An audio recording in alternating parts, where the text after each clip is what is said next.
Hello everyone, I hope that you guys are doing great. मेरा नाम है Gohar Shah and this is going to be an introduction of AA exam, that is the Audit and Assurance exam of ACCA. और इसकी थोड़ी सी introduction आपको दूंगा, marking scheme के बारे में बताऊंगा, सिलेबस के बारे में बताऊंगा और ये भी बताऊंगा कि किस तरह के नोट्स आपको मिलेंगे if you enrol through me. Coming towards the audit exam, ये वो वाहिद पहला एग्जाम है जो आपने पहले कभी नहीं पढ़ा। आज तक आपने एसीसीए के अंदर शायद F7 तक एग्जाम्स दिए, FA1 दिया, FA2 दिया, बाकी सारे एग्जाम्स दिए, कैलकुलेशन करना सीखी, फाइनेंशियल स्टेटमेंट्स को बनाना सीखा, लेकिन ऑडिट के बारे में अभी तक कुछ नहीं जाना पहचाना। ऑडिट वो वाहिद एग्जाम है जो कि बच्चे बिल्कुल स्क्रैच से पढ़ना शुरू करते हैं from with in the F8 level. इससे पहले आप ऑडिट को नहीं पढ़ते, तो इसलिए थोड़ा सा डिफिकल्ट भी एग्जाम है। ये पासिंग रेशो भी इसका बहुत कम है। अगर नॉर्मल पासिंग रेशो की बात करूं तो ऑडिट की स्किल्स की F8 लेवल की जो passing ratio that is around 30 to 35%। 35% से ऊपर नहीं जाता, 30% से नीचे नहीं आता। मतलब कि 1 लाख बच्चे में से सिर्फ 35,000 से लेकर 30,000 तक बच्चे पास करते हैं इस एग्जाम को, इससे ऊपर कभी नहीं किया। ये बहुत रेयर चांसेस होते हैं कि 36% पे एग्जाम की पासिंग रेशियो चली जाए। But overall it is a difficult exam, not because कि इसकी अंडरस्टैंडिंग नहीं मिलती, इट इज बिकॉज कि आपके पास 3 मंथ्स में प्रिपेयर करने के लिए पीछे जो टाइम बचता है वो 3 महीने, जबकि आपने पहले इस एग्जाम को नहीं पढ़ा। अब थोड़ी सी अंडरस्टैंडिंग देता चलो F8 के बारे में। देखिए, आपने आज तक अगर फाइनेंशियल साइड के पेपर्स की बात करूं तो कौन कौन से पेपर्स पढ़े? FA1 पढ़ा, FA2 पढ़ा, F3 पढ़ा। FA1 के अंदर थोड़ी सी डिटेल्ड अंडरस्टैंडिंग ली कि इनवॉइसेस क्या होती हैं, उनको रिकॉर्ड कैसे किया जाता है, डेबिट्स क्या होते हैं, क्रेडिट्स क्या होते हैं, एलिमेंट्स ऑफ फाइनेंशियल स्टेटमेंट्स क्या होते हैं, ये चीजें आपने पढ़ी।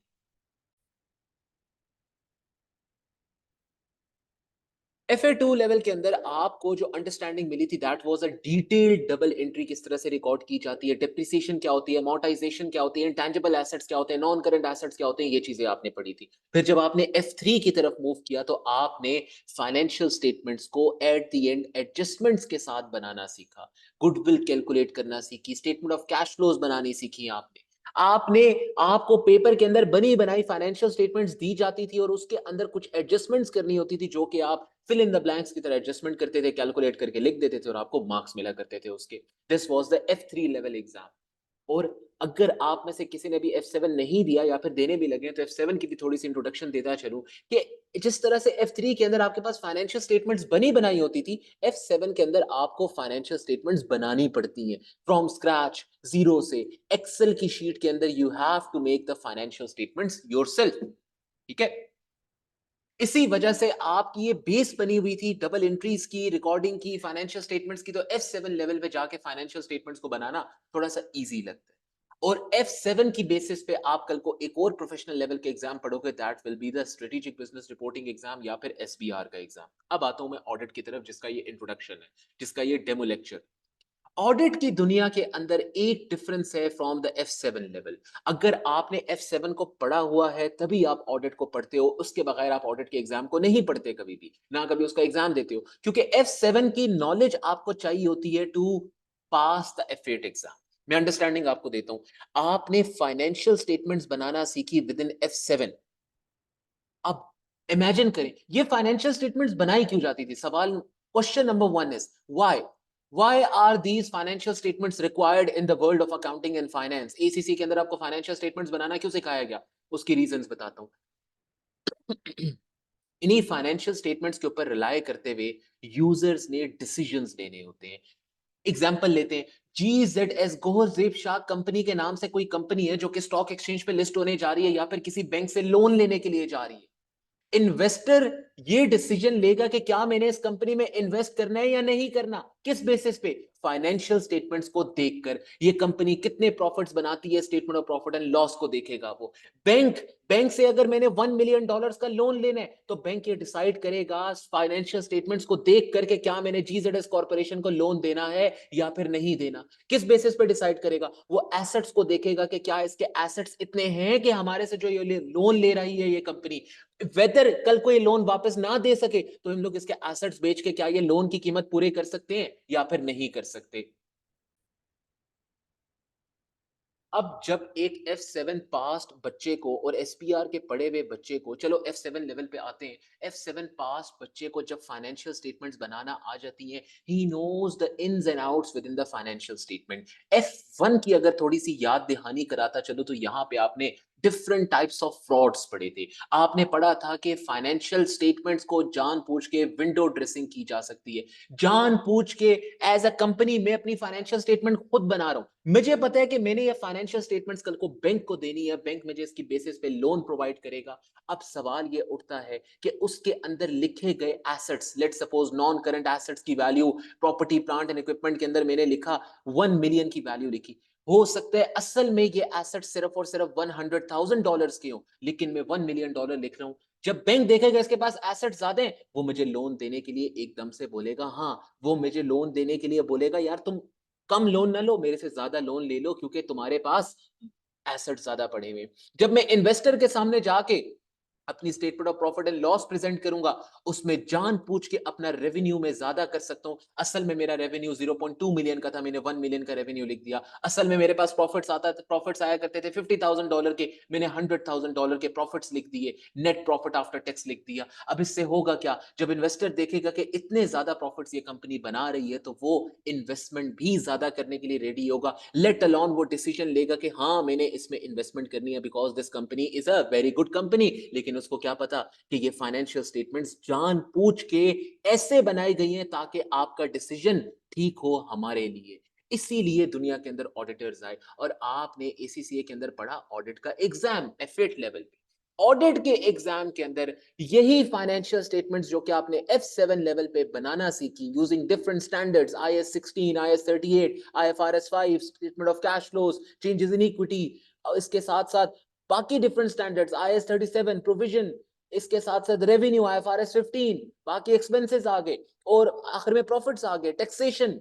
इन्हीं बेसिस पे जब आपने फाइनेंशियल स्टेटमेंट्स बनाना सीखी, तो अब आप ये सीखोगे कि बनी बनाई फाइनेंशियल स्टेटमेंट्स में इंश्योरिटी कैसे लेकर आता है बंदा, कि क्या ये फाइनेंशियल स्टेटमेंट्स ठीक हैं या फिर गलत है। एज एन ऑडिटर आप एक ओपिनियन प्रोवाइड करते हो कि फाइनेंशियल स्टेटमेंट के अंदर अगर प्रॉफिट की फिगर आ रही है $100,000, तो कहीं ऐसा तो नहीं है कि जानबूझ के प्रॉफिट ज्यादा लिखा हुआ है या कम लिखा हुआ है, कहीं ऐसा तो नहीं है कि जानबूझ के रेवेन्यू ज्यादा या कम लिखा हो, कहीं ऐसा तो नहीं है कि जानबूझ के लायबिलिटीज कम की हुई और एसेट्स को ज्यादा किया हुआ स्टेटमेंट ऑफ फाइनेंशियल पोजीशन के अंदर। अक्सर कंपनीज ऐसे करती हैं, इसी वजह से ऑडिटर को बोला जाता है कि आके आप फाइनेंशियल स्टेटमेंट का ऑडिट करो, ताकि यूजर को कॉन्फिडेंस मिले। कॉन्फिडेंस किस चीज का, कि फाइनेंशियल स्टेटमेंट्स बिल्कुल ठीक बनी हुई हैं, और ये ऑडिटर बताता है are the financial statements right और रॉन्ग।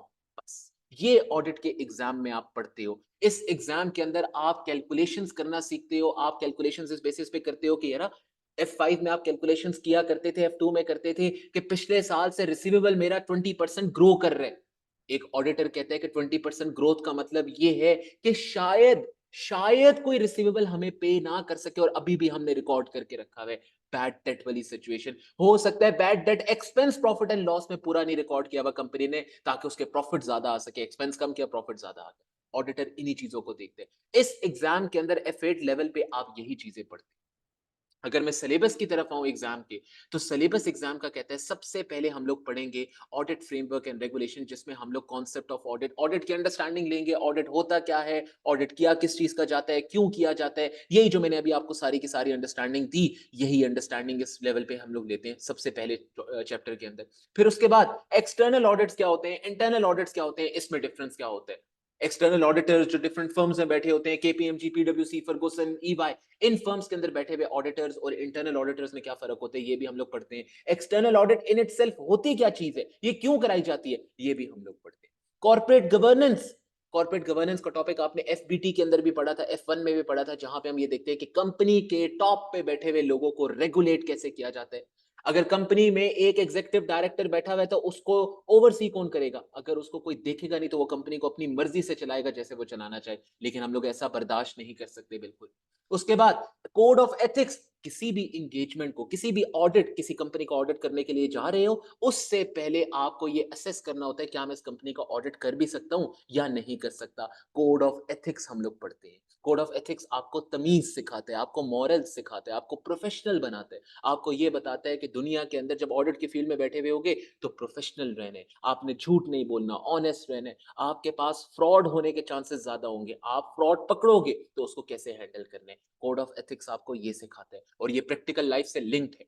फिर उसके बाद रिस्क असेसमेंट, रिस्क्स आइडेंटिफाई करना कि फाइनेंशियल स्टेटमेंट में क्या चीज जानबूझ के ज्यादा लिखी गई होगी या जानबूझ के कम लिखी गई होगी, ये चीज आइडेंटिफाई करना। ये पूरा चैप्टर इसके राउंड अबाउट इर्द गिर्द इसके घूमते हैं। फिर इसका बहुत इंपॉर्टेंट क्वेश्चन भी पेपर के अंदर आता है, जो कि ऑलमोस्ट 14 to 20 मार्क्स का पेपर आपके पेपर में 14% to 20% of the exam is from the audit risk portion.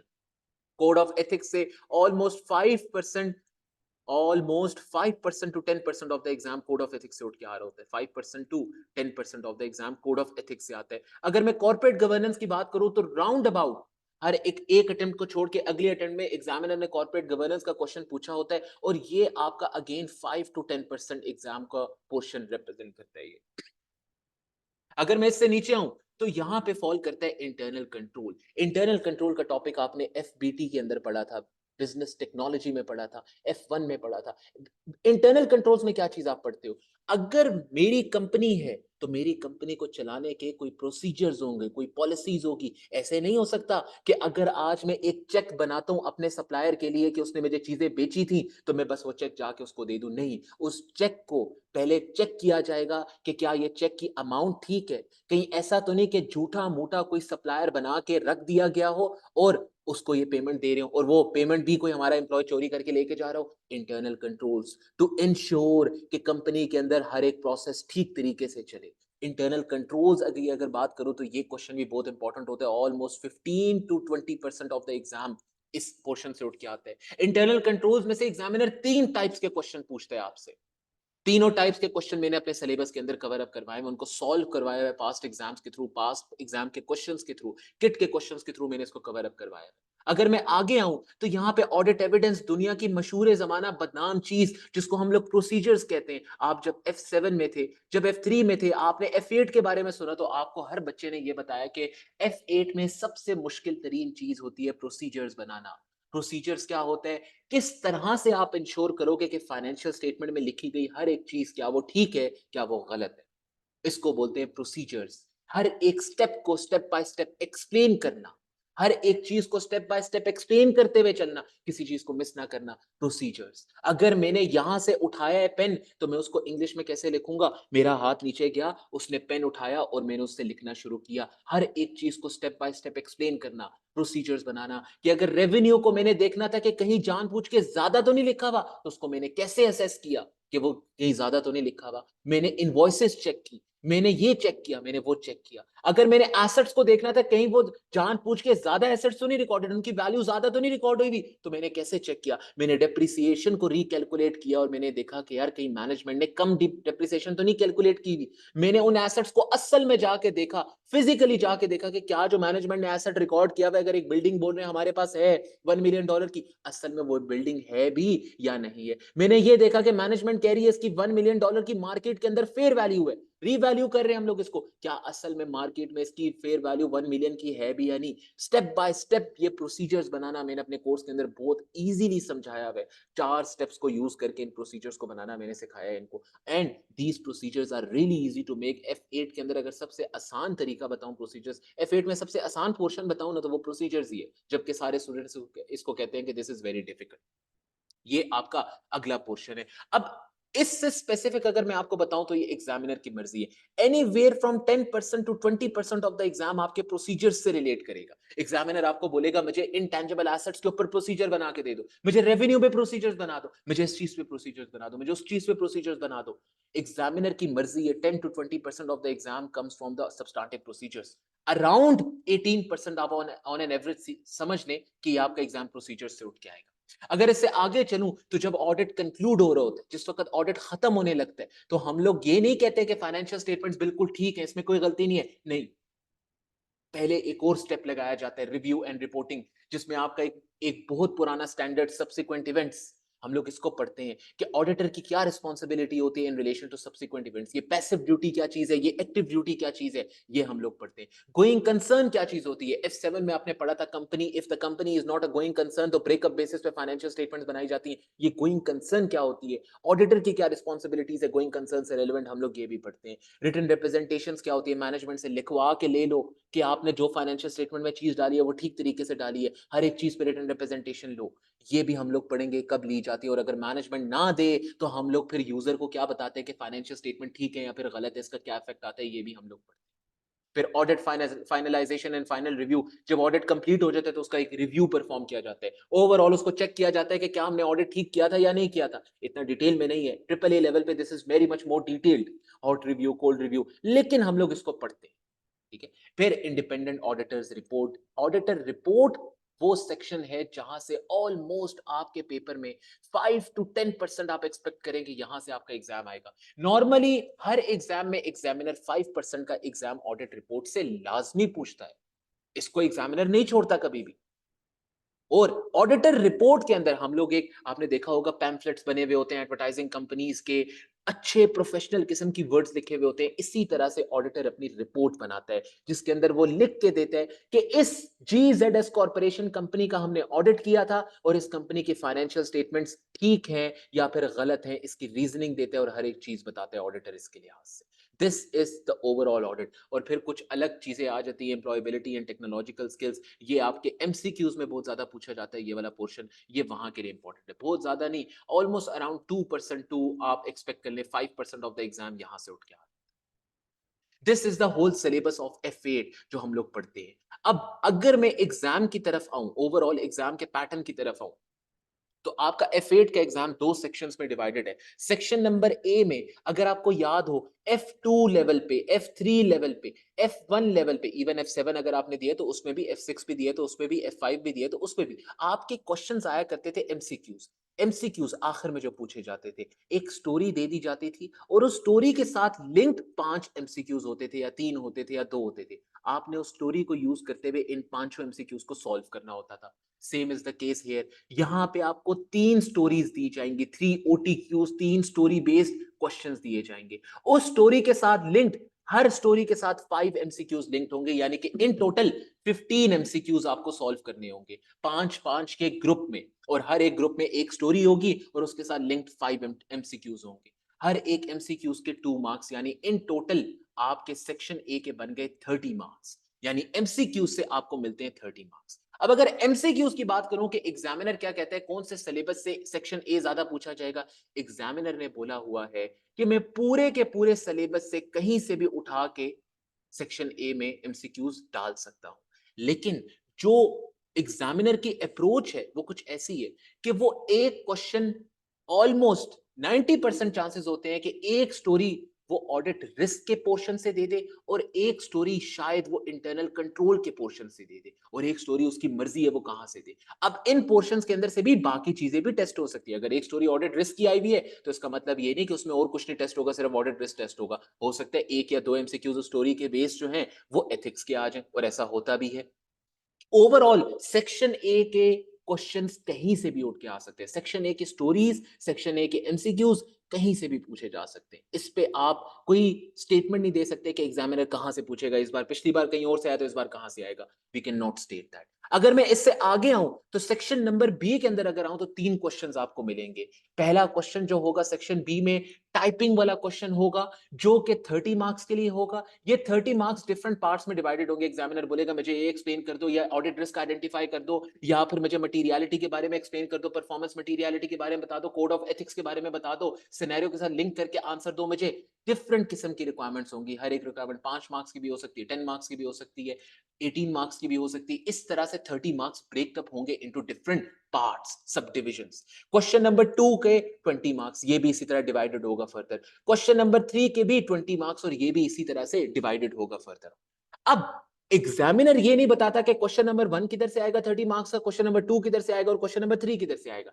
लेकिन पास्ट एग्जाम्स की अगर पोर्टफोलियो को देखा जाए तो क्वेश्चन नंबर 1 में अक्सर ज्यादातर चांसेस होते हैं कि audit risk and at the same time ethics, code of ethics, यहां से एग्जामिनर क्वेश्चन पूछे। इन दोनों को मिला के 30 मार्क्स पूरे करे, और अगर कहीं पे 30 मार्क्स कम हो रहे हैं तो वो ऑडिट प्रोसीजर्स भी 5-10 मार्क्स के क्वेश्चन नंबर 1 में इंक्लूड कर देगा। ठीक है, अगर क्वेश्चन नंबर 2 की बात करूं तो इंटरनल कंट्रोल, क्वेश्चन नंबर 2 या क्वेश्चन नंबर 3 में किसी भी एक क्वेश्चन में internal control and audit report, review and reporting, ये दोनों कहीं पे भी, ये दोनों लाजमी टेस्ट होते हैं। क्वेश्चन नंबर 2 ऑडिट रिपोर्ट है तो question number 3 internal control, question number 2 अगर इंटरनल कंट्रोल है तो क्वेश्चन नंबर 3 ऑडिट रिपोर्ट हो जाएगा। 20-20 मार्क्स पूरे नहीं होते सिर्फ और सिर्फ एक एक सेक्शन में। 10 मार्क्स का इंटरनल कंट्रोल आ जाएगा, 14 मार्क्स का इंटरनल कंट्रोल आ जाएगा, बाकी रिमेनिंग मार्क्स का एग्जामिनर कॉर्पोरेट गवर्नेंस पूछ लेगा। और अगर फिर भी क्वेश्चन नंबर 2 में मार्क्स रहते हैं तो वो दोबारा से उठा के सब्सटेंटिव प्रोसीजर पूछ लेगा examiner. Same is the case with question number 3। अब अगर उसने रिव्यू एंड रिपोर्टिंग से पूछा तो वो पूरे मार्क्स नहीं करेगा यहां से, तो 10 मार्क्स का पूछ लेगा रिव्यू एंड रिपोर्टिंग से, जिसमें ऑडिट रिपोर्ट होगी और बाकी रिव्यू एंड रिपोर्टिंग की चीजें होंगी, और बाकियों के लिए वो हो सकता है सब्सटेंटिव प्रोसीजर पूछ ले। यानी कि अगर मैं एक और चीज बताऊं तो क्वेश्चन नंबर 2 3 1 2 3 इनमें से हर जगह ऑलमोस्ट एवरी क्वेश्चन में 5 से 10 मार्क्स के एग्जामिनर सब्सटेंटिव प्रोसीजर पूछ रहे होते हैं। 5 मार्क्स के इधर पूछ लिए, 5 के इधर पूछ लिए, 5 के इधर पूछ लिए, या 4 के इधर पूछ लिए, 2 2 4 के इधर पूछ लिए, 4 इधर 4 इधर पूछ लिए, 4 मार्क्स के इधर आ गया सब्सटेंटिव। तो और बाकी में आपके पास audit risk, code of ethics, internal control, review and reporting, फिर इंटरनल ऑडिट भी आ जाता है, relying on the work of others भी आ जाते हैं। 3 3 4 4 मार्क्स के एग्जामिनर वो भी यहां पे कहीं पुट कर सकते हैं। लेकिन मेजर 5 टॉपिक्स हैं ऑडिट के: code of ethics, substantive procedures, audit risk, audit report, internal control. इसके अलावा बाकी ये मेजर टॉपिक्स हैं, इनके मेजर मार्क्स होते हैं एग्जाम के अंदर। इसके अलावा बाकी टॉपिक्स डिवाइडेड होते हैं into all of these types of questions. This is the introduction या फिर डेमो लेक्चर ऑफ F8। अगर आपको कोई भी चीज इसमें नहीं समझ आई तो आप मेरे से पूछ सकते हैं, मुझे कांटेक्ट करके या फिर मैसेज करके ऑन अवर ऑफिशियल चैनल। अगर फिर भी आपको कुछ नहीं समझ आता या फिर ये इंट्रोडक्शन के नोट्स आपको चाहिए तो मैं आपको प्रोवाइड कर सकता हूँ। इफ यू आर इंटरेस्टेड तो अपने आप को एनरोल कराएं for the attempt and we will meet there. Thank you.